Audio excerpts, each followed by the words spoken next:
Support comes from the Missouri Forest Products Association, committed to conservation and careful management of the state's forests to make them more resilient and better habitats for wildlife. ChooseWood.com. Welcome to St. Louis on the Air. I'm Sarah Fenske. St. Louis's LGBTQ themed film festival kicked off last week. Unlike past years, this year's QFest is entirely virtual. But as in the past, it promises an array of fascinating films with LGBTQ themes.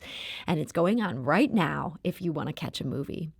My guests are here today to discuss some of this year's highlights and how you can watch them. Chris Clark is Cinema St. Louis's artistic director, and he's also a QFest organizer. Chris, welcome to the show. Good to be here. Thank you. And we're also joined by Dan Steadman. He's a St. Louis-based director, and he's making his QFest debut this year. So, Dan, welcome. Thank you, Sarah. Chris, I want to start with you. You had to go online this year. I understand that was for the very first time. Was that a tough call to make? It was a life-altering decision, I guess. When all this first started, my day job is presenting film festivals. This is one of several we do throughout the year. And sudden changes in the world situation, I was just going to quit my job and go work at Schnucks. Oh, no. And I didn't know what I was going to do. I was so miserable because I couldn't see this. I couldn't see what was possible. And as soon as we picked ourselves up and brushed ourselves off a little bit and saw that other festivals were, slowly trying to figure out what to do next, we dug in headlong and over a period of a month and a half made the decision to do all four of our what were formerly live in-theater film festivals, like it was the intention since the dawn of cinema to do. We reinvented ourselves. And now all four will be completely online. 3 are already up and scheduled. QFest is, this is the day 7 of 10. And it's become pretty wonderful. As I said, I was pretty miserable at the beginning. But as things started to make sense and we were able to figure it out and figure out what worked and what didn't, it's still the same films. Mm-hmm. These are exactly the same films I'd already chosen. Well, so Dan, as a filmmaker, do you find yourself, were you disappointed when you found, people are going to be watching this from home, there's not going to be that audience interaction? Well, yeah, of course you prefer a live venue, and the opportunity to socialize with people and to really hear the audience feedback, sometimes inaudibly, you can just sort of sense what people are connecting with. Mm-hmm. But online you have a lot of people that wouldn't venture out, and there's a lot of people that are watching this film throughout Missouri and Illinois, these 2 films and all the other ones they offer. And it's exciting to be getting the direct feedback. They're writing to me directly or commenting online on social media. So that's nice. You're still getting that interaction. You might not be getting it in real time, getting to hear them laugh at the funny part, but they're reaching out. Right. Chris, these films have now been streaming online for almost a week as part of QFest. Are you getting reaction from people who are glad you've gone ahead with this? Yes, we are. People are having a good time. And one thing that's new about this, we didn't, if we would have showed Dan's films or any of the films, it would have been one time or one afternoon, one time only. In this virtual reality, every film is available from midnight on the first day until midnight on the last day, at any time of the day or night, so people could watch them from anywhere. We are geo-fenced to the states of Missouri and Illinois, so if you live anywhere in those states, you can watch one of these shows. And several of them are free, including the documentary shorts program that Dan's film is in, and then the narrative shorts program that another film that he directed is in. Those are all free, so people are really having a good time watching all this stuff. Well, I'm glad to hear that's worked out. And I got to say, we were so glad that Dan ended up being able to be a guest today because, as now we've all mentioned a couple times, Dan has 2 different films in this year's film festival. I got to watch both preparing for this segment. And boy, they are both just so good to watch in such different ways. And Dan, I want to start by talking a little bit about Taboo Teaching. Now, this is a documentary about local Melville High School teacher Rodney Wilson. Rodney became a national lightning rod in 1994 when he told some of his students that he was gay. I want to play the beginning of this film, and this compiles some of the attention that followed that announcement. Well, moving on to other news, a gay teacher speaks out tonight after he's verbally vilified at a school board meeting. An openly gay teacher is at the center of a curriculum controversy that involves the role of gays and lesbians in history. 5 months ago, 29-year-old Rodney Wilson shocked a lot of people when he told some of his classes he's gay. Teacher in a Melville public school who told his class that he was a homosexual. We're talking about Melville Public School, or he's a polygamist, or he's a pedophile, or whatever. This is totally That's right. inappropriate. And that was bad taste and bad judgment on the part of the teacher. He should have been reprimanded or maybe fired. I don't know. They don't want gays teaching their kids, playing with their kids, or even occupying the same room with their kids. Coming up, could this history teacher be history because he came out of the closet in class? Do gay teachers belong at the head of the class? And that is from Dan Steadman's film, Taboo Teaching. Dan, it seems almost shocking to younger people, the outrage that followed Rodney Wilson sharing this fact with his students. Were you surprised going back to see this footage of how programs like even the 9 Network's Donnybrook handled this? I mean, that was one of the clips in there where it seemed like the host was almost equating pedophilia with homosexuality. Yeah, the woman on Donnybrook, I didn't grow up here, but apparently she was one of the liberal voices of St. Louis. So one of the liberal commentators had it in for him being gay. So that tells you how things were. I wasn't terribly surprised because that was about when I was like 2 years out of high school at that time when he went through that. Mm-hmm. And I grew up in a private Christian school. So, you know, if a teacher had come out in my setting, they would have been fired, you know, within an hour. Mm-hmm. There would have been no debate. But, you know, in a public school, it was a huge battle and a huge controversy within the community. As you could hear, you know, it ended up on the Ricky Lake show and on Dateline NBC and scandalous. And it became a plot even in a soap opera, as you unearthed. It did, All My this. Children, yes. Yeah, but just to take some of our viewers back and those of us who weren't living here at the time, the fact that he shared this about his life, it was actually very much relevant to the curriculum. So tell us this story. How did this come up in his high school history classes? Oh, he was teaching about the Holocaust and all the people groups that Hitler had it in for, and obviously the main target being Jews, but also, you know, the gay people and people of different religious stripes. And he basically said, you know, if I had been alive at the time, you know, I would have wore the pink triangle and I would have been sent off to the camps. So, you know, we're just talking about history. Yeah. And that was it. That was enough to, you know, make people lose their minds. And this was just 26 years ago. Again, we're talking about the mid-90s. Chris, is this film just a reminder of how much things have changed? Absolutely. Things were different. I too went to a conservative Catholic high school and grade school, and, you know, I kept my secret identity close to the vest, and, you know, I shudder to think what would have happened to a teacher at a Catholic grade school in South St. Louis or a Catholic high school in St. Louis in the 60s and 70s. It would have been, you know, a quick demise and very, you know, abrupt, and it would have been confusing to a lot of people. And all they wanted to do was teach. Now, profession. Rodney Wilson, who's the teacher in this film, that certainly describes him. He seems so passionate about teaching people. And he did participate in this film. He gave an interview within this documentary, that's Taboo Teaching. He explained how some former students have reached out to him since those years. Nothing is more rewarding than having a student who was in your classroom 25 years ago make contact with you again, which happens a lot now because of Facebook, and say, you did this or you said this, and I still remember it. It still has meaning in my life. It did make me a better person. And you don't even have any memory of that event at all. You don't have any idea what they're talking about because you're one teacher, and maybe in the course, for example, of my 7 years here, I might have had 1,000 students come through my classroom. So the teacher can't remember, but to know that the student remembers, yeah, is deeply meaningful. Or to have students come back who are gay, for example, who did not say that to anyone in 1996 at this school. There were no openly LGBT teachers or students in this school that I'm aware of. To have them come back and say, I actually was lesbian or gay, and knowing that you were there, knowing that someone could be open about who they are, even though I never said anything at the time, had great meaning and actually helped me get through my life.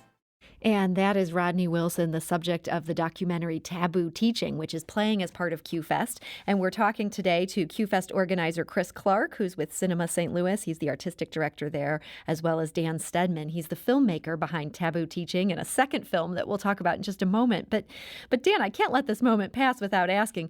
I understand that Rodney Wilson, this teacher, he's actually your partner in real life.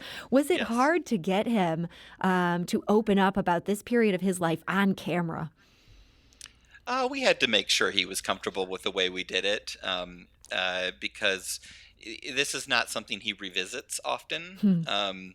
He was glad that I was making the documentary because he's all about the preservation of history. But yeah, it's not the most comfortable thing in the world for him.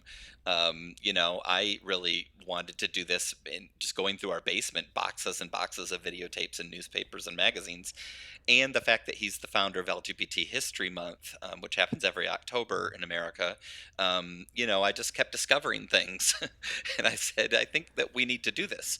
So we went back to Melville High School and interviewed other teachers who were there at the time who still happened to be teaching at the school. And part of what I loved, you didn't just get these other teachers, you also got some students, and one of who acknowledged at the time she was very much opposed to this, and she had a change of heart.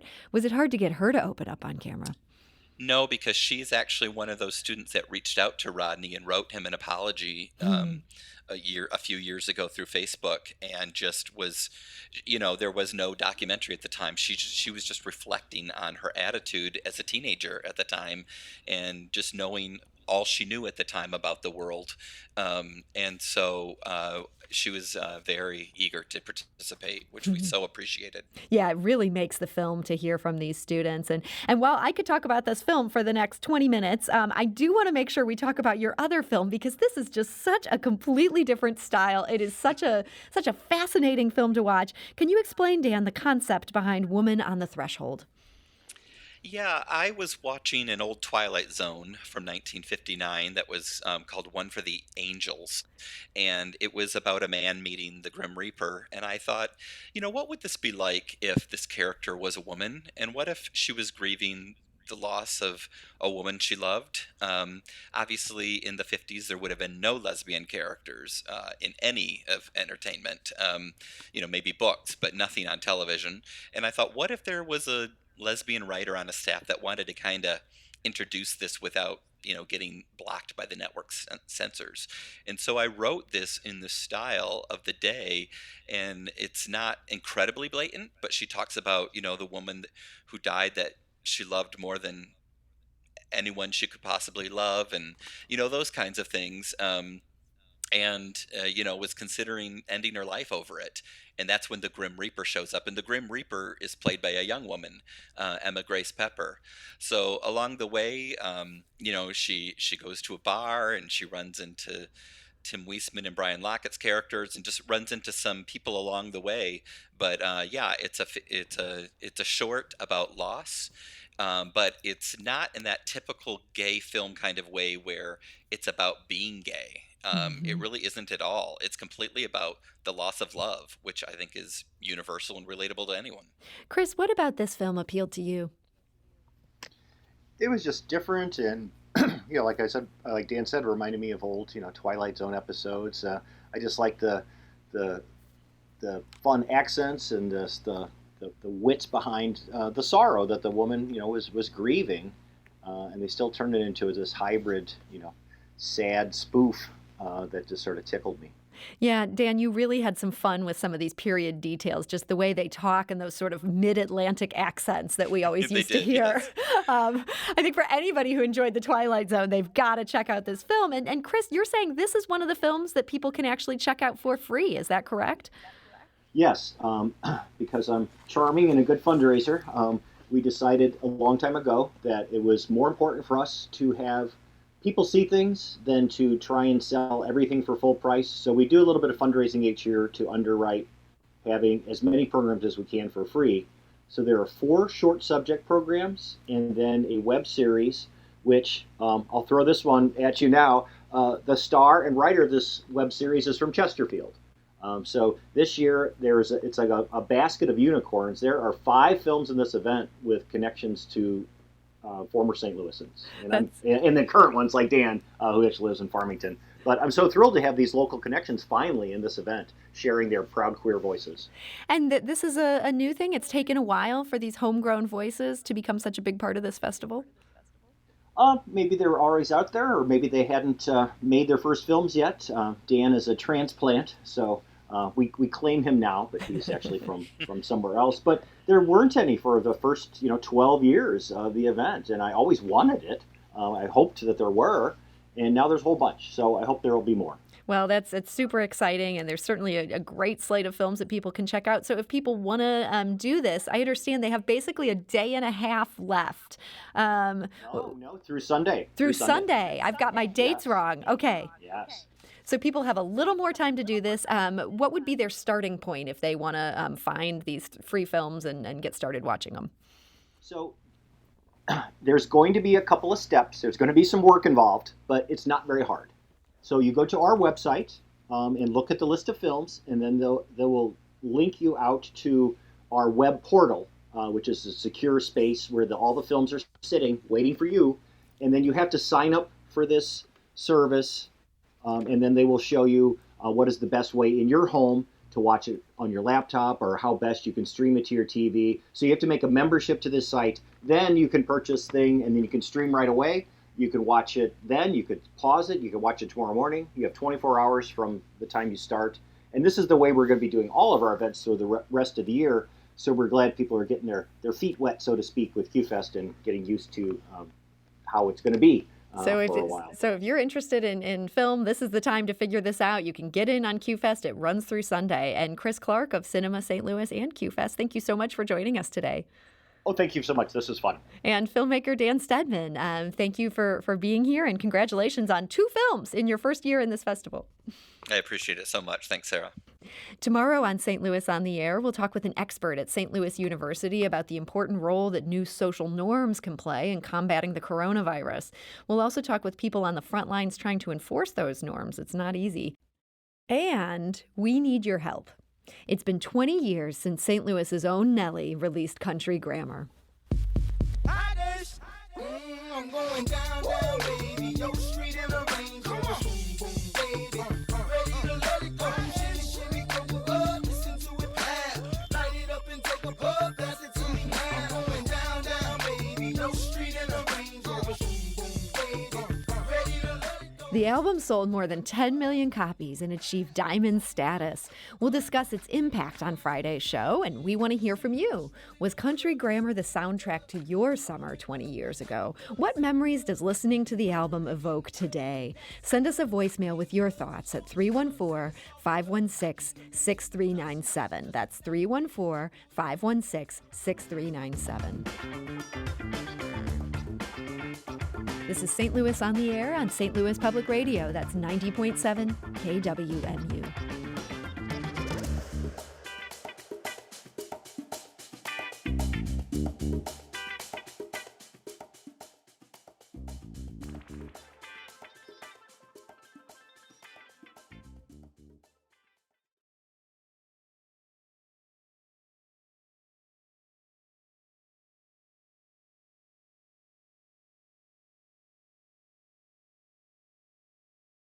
Support comes from the Missouri Forest Products Association, providing more than 41,000 jobs in the production of wood pallets, railroad ties, white oak barrels, hardwood floors, and more.